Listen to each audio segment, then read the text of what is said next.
All right, got some news today. Gonna give it a minute, let some folks join in to the show here before I really get going. But basically, Elon Musk has announced that he is done.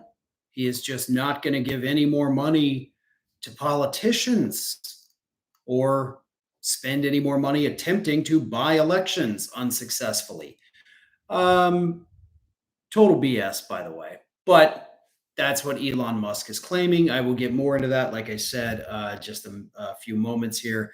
Kind of want to see if more people can come in before I really jump into this. But yeah, the whole thing is totally not believable and also very stupid. I love that first comment there from John Smith. Well, he played stupid games, wins stupid prizes. Absolutely. That's what happened. And Musk coming out and announcing that he is done. Absolutely. I'm not giving more money to politics. He didn't single out Republicans, but seeing as how those are the people he's trying to buy elections for, obviously that is what he means. So he says he's done enough. It's time to move on. But the funny thing about this new announcement from Elon Musk, again, that came today, is the fact that earlier in the week, a new piece in Politico, speaking to multiple different Republican advisors, Republican strategists, and Republican pollsters, said that the Republican Party, was done with Elon Musk. So Elon Musk is now trying to come out today and be like, no, no, no, you can't break up with me because I'm breaking up with you. That's actually what happened. This is not you dumping me. I'm actually the one dumping you. No, and it is total BS. By the way, I think both of these things are essentially a coordinated, public breakup. You guys say you're done with me. I'll say I'm done with you. We go move our separate ways because we have a year and a half before we hit midterm elections. And hopefully, in that year and a half, people forget what a creep I am. And the Republicans are hoping people forget what a creep he is. So then, around maybe September or October of next year, the money will start flowing again. A lot of people in the chat are already pointing out, like, yeah, this is absolutely not going to happen. And I 100% agree. I had never actually had a thought that this was going to be permanent, that this was going to be anything that he's actually going to hold himself to. It is a public breakup so that the Republican Party can distance itself from Elon Musk to avoid his toxicity, and Elon Musk can avoid the Republican toxicity so perhaps he can rebuild Tesla and not leave it in the toilet, and of course, not get kicked out. This is all a PR stunt. This is not an actual thing that's going to happen. Let me address this super chat here. Daniel Orton, thank you very much for that, by the way. Says, I never thought the leopards will eat my face. And that is exactly what it is. And that's what pretty much everything Trump has done that has directly impacted his supporters as well. So this is not a real breakup. This is all make believe. This is all pretend. Elon Musk gets to go out and say that, no, I'm done with these people. I've done enough, is what he said. And the Republicans say, no, we're done with him. We don't need him anymore. But they do. The Republican Party are essentially parasites, and they will attach themselves on to Elon Musk once again as soon as they think the public backlash against him has ended. So both sides have something to gain from this little make-believe divorce.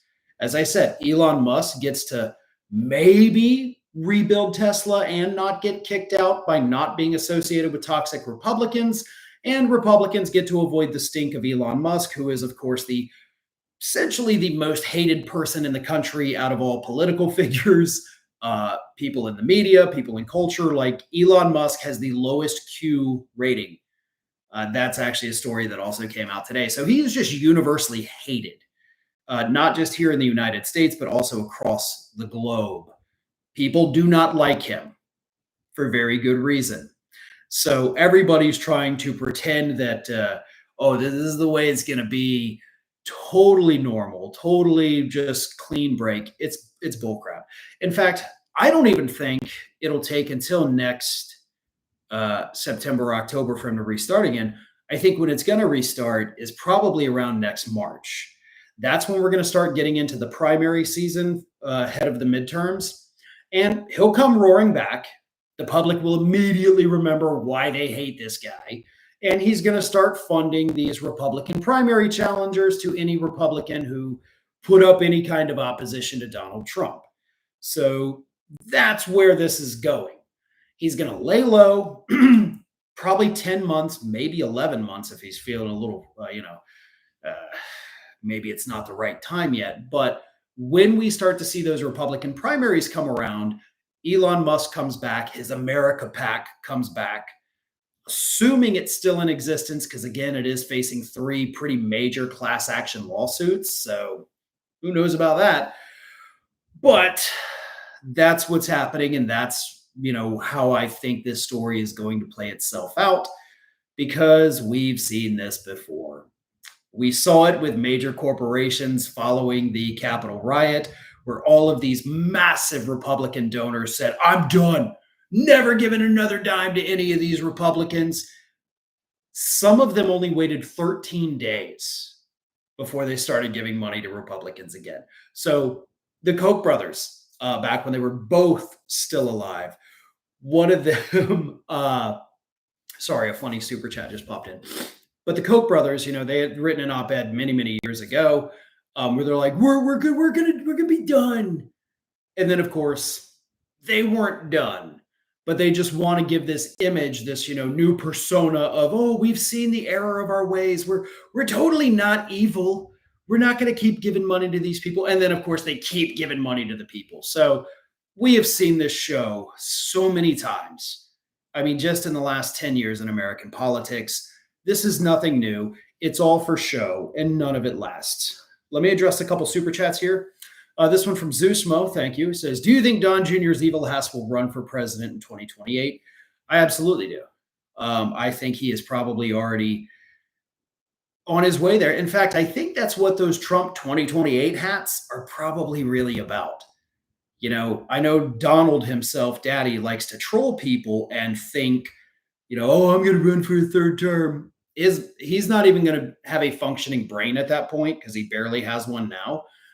I think it's Junior, and they're just prepping that now, pretending it's daddy, but it's going to end up being Junior.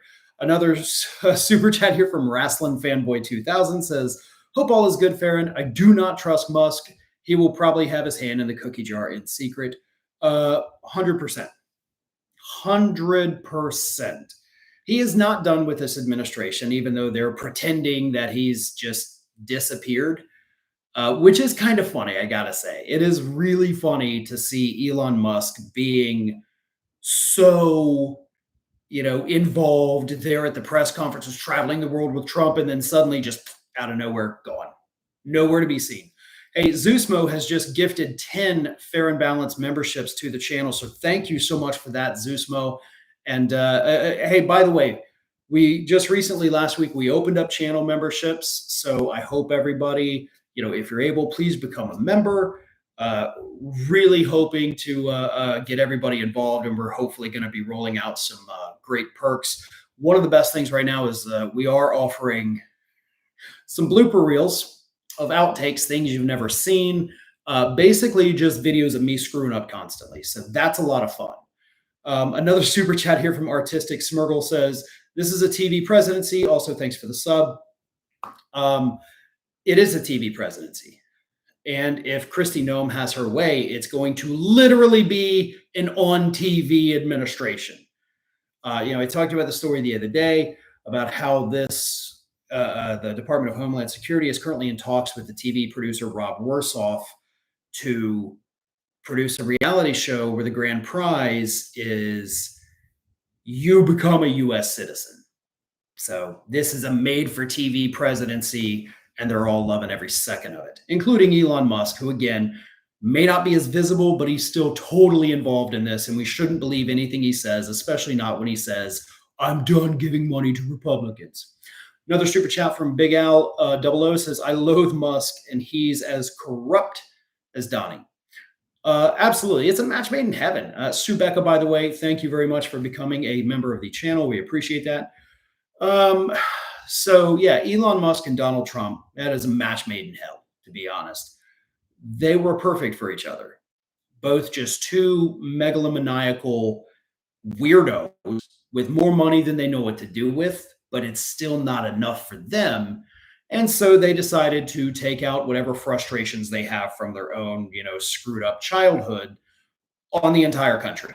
Like we, the people of the United States, had to endure the wrath because these two men never went to therapy. A couple of visits in their younger years, and we probably wouldn't be dealing with a lot of the crap we're dealing with today. Another super chat from VMan29397. Thank you very much. Says the Turks were right. When the clown takes over the palace, he does not become a king. The palace becomes a circus. Absolute, very fitting statement to what is happening in this country today. And again, because I see we've got a lot of people that have joined in here. Tyler Hackner, great to see you in the chat, by the way, buddy.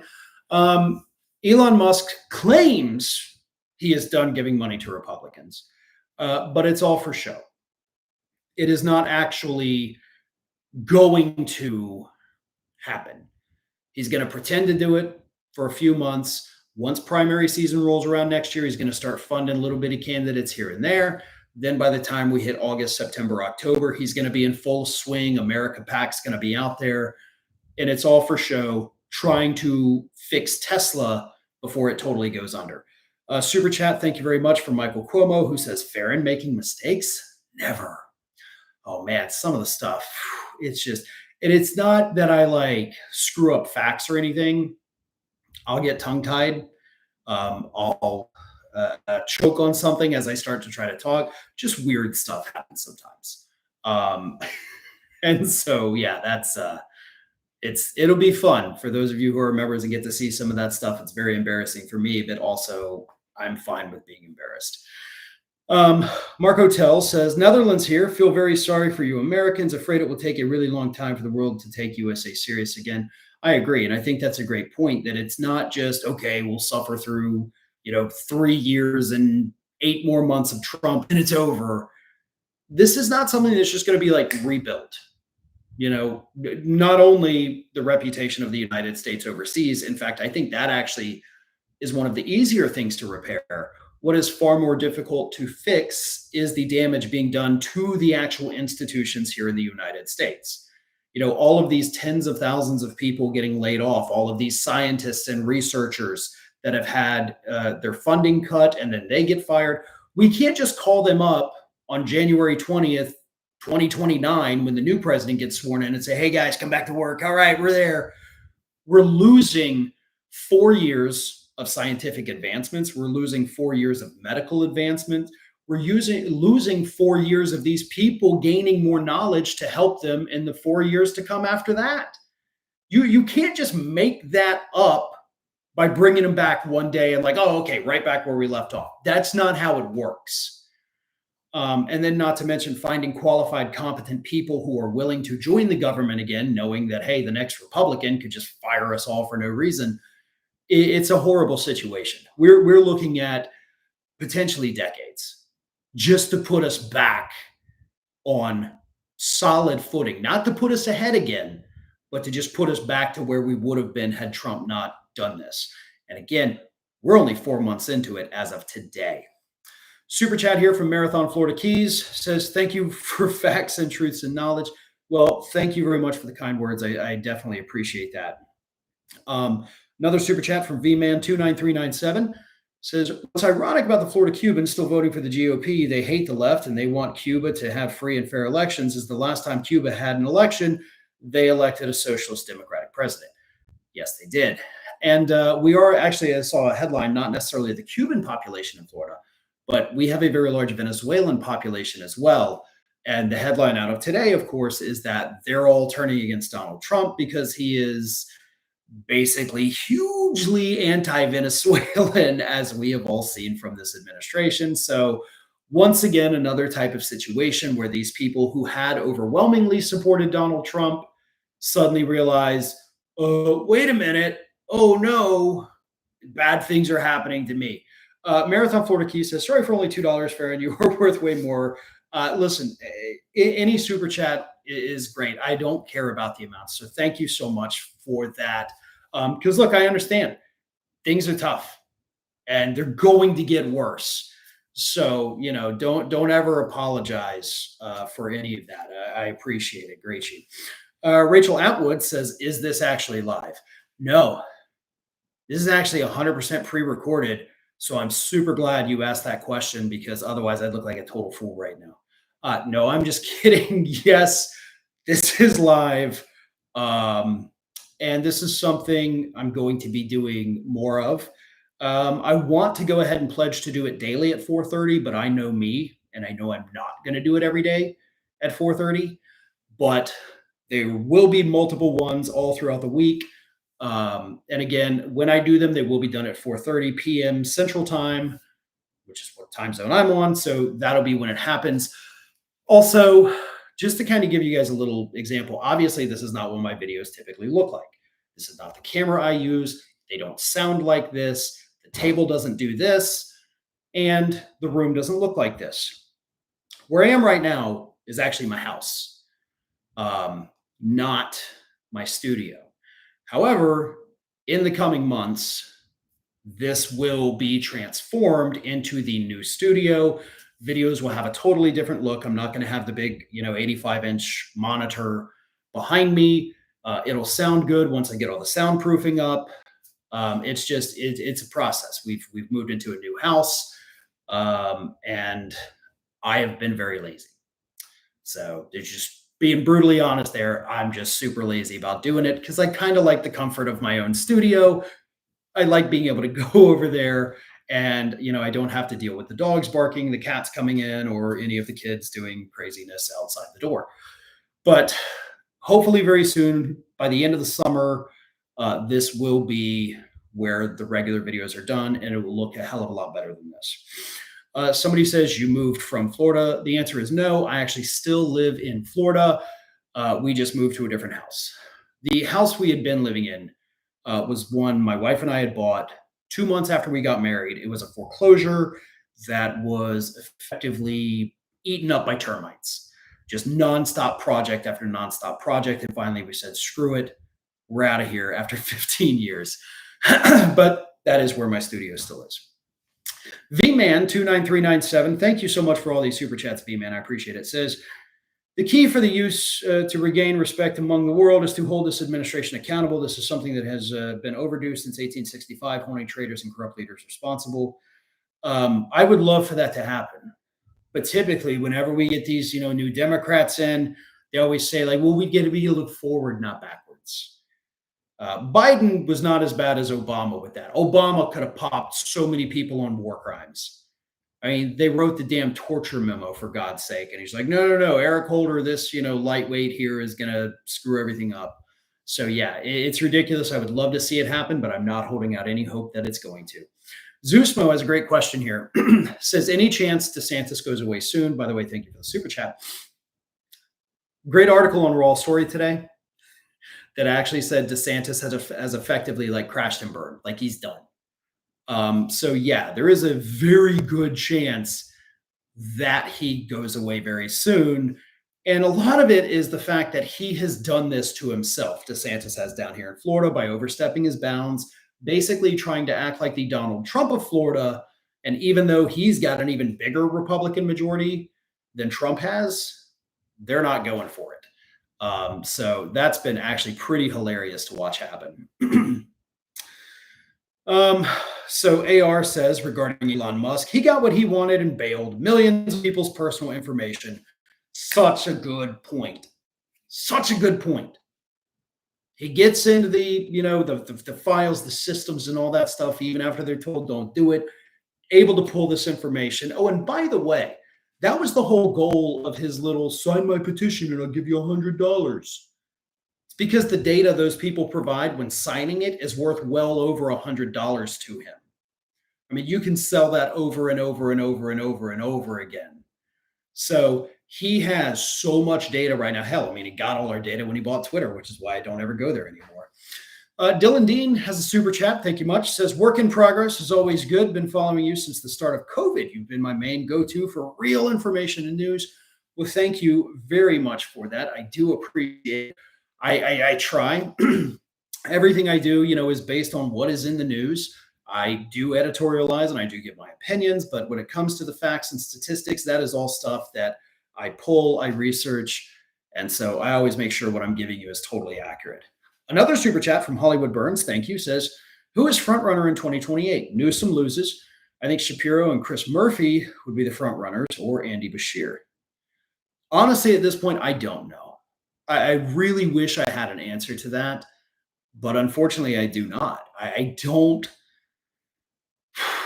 don't see necessarily somebody that stands out as not only the kind of leader we need, but also somebody who is like definitely going to be able to win. I do think out of anybody right now, AOC strikes me as the most. And prior to his vote today on Charles Kushner, I actually thought Cory Booker was probably the front runner. He kind of shot himself in the foot today, voting to confirm Charles Kushner. So I don't know how that's going to work out for his future political ambitions. But let's be honest, in terms of all the Trump people and ambassador, I don't know that that's worth crying over, all that much. So whatever. It was a dumb vote for him, sure, but maybe it's not going to cost him everything. Comment here from Perry T says, hi, Farron from London. Appreciate your sane commentary at a crazy time with reality star psychopath president. Again, thank you so much for the kind words. Pendeshe says, Farron, did you hear that European countries are considering coming loose of Microsoft and Apple cloud services? I had not seen that. That is pretty interesting. Hopefully they don't just go with Amazon instead. That's the cloud services, by the way, that Amazon does. That is their top contract with the United States military. That is where they make most of their money. Most of Amazon's money does not come from, people going on Amazon and buying socks or whatever. It comes from those US government contracts. So that's actually something to, I don't know, something to know. I guess. I don't know if it helps you. I don't know if it's something you're going to need to know, but now you know it. You can't unknow it now that I've made you know it. Farron, would you support a Jasmine Crockett, JB Pritzker ticket in 2020? Fuck yeah. Yeah. Okay. You may have just nailed it on the head. Totally. I do this all day, every day. So a lot of names sometimes, like I know them, I like them and all that. And then immediately when it's like, who do you think is going to be the front runner? All the names leave my head. Crockett and Pritzker. Oh, let's make that happen immediately. Another super chat from Hollywood Burns here says, why don't you cover more international stories? South Korea is on its 5th presidency since December, and Trumpism destroying conservatives worldwide. Again, I've mentioned the Trumpism destroying conservatives worldwide in several videos. In fact, not even counting the one I mentioned it in this week. I haven't devoted an entire segment to it. I had planned on it. I actually had a story saved that I kept pushing back because other crazy stuff happened. And then it got to the point where I was like, As for international issues, have you seen what's happening around here? Like, do you kind of see like what we're having to deal with every day? I focus on domestic policy. That is my training. That is, I was a political science major with a focus on domestic policy, not foreign policy. So I stick to what I know best. I'm not saying I don't know foreign policy, but what I am saying is that there's a lot of other people who know it so much better than I do, and they cover it much better than I do. And that is what they do. So that is my big answer for that. It's not because I'm afraid to do it. It's mostly because I enjoy domestic policy. So that's that. All right, listen. That is all that we have the time for today. But before I go, do want to say a couple things here and address this question from Fish Dude 666 IFY, or maybe it's 36. I don't know. whoa, Farron, live stream, is this thing going to be a thing? Yes, this is going to be a thing. Whether or not it happens every single day or maybe just, 3 or 4 days a week, 4:30 p.m. Central Time is when I will be doing these. They will become regular to a degree. If you want to get notified, hit the bell. Make sure you hit the bell and you're subscribed to the channel. So please do that. That way you'll know when they happen. You won't forget again, because I can't necessarily predict that every day I'm going to do one. But I do enjoy it. I do enjoy the interaction with everybody in the stream. I think that's the whole point of live streaming. I talk all day. I don't need to talk all day. I need to address the things you guys want me to talk about. So that is the main purpose of this, to interact, to talk, to, get what you guys are thinking. So that's what I want to do with these moving forward. There, of course, will always be a jumping off point, like the Elon Musk story today that we have gone way away from, which is great. That's the point. Also, again, if you're not subscribed, please do subscribe. I got a lot of fun content every single day. We have a lot of fun around here, and we get serious and whatever. It's great. We get serious or whatever. I have a way with words, don't I, folks? Also, we have new memberships available, so please check that out if that is something that is of interest to you. And if you want to follow me on any other platform, I'm on Blue Sky, Facebook, Instagram, TikTok, and Threads, and on every single one of those at Farron Balanced. Last super chat from Dylan Dean says, "Call it Farron for thought." I like that. Anyway, thank you very much. Thank you, everybody, for the comments. Thank you for the super chats. Thank you to everybody saying Farron for president in the chat. But that is all the time we have. I will see you tomorrow. I got a new little setup for my camera, so things may look a little different, may look a little better tomorrow, but you're gonna have to tune in to find out. So thanks, everybody. See you.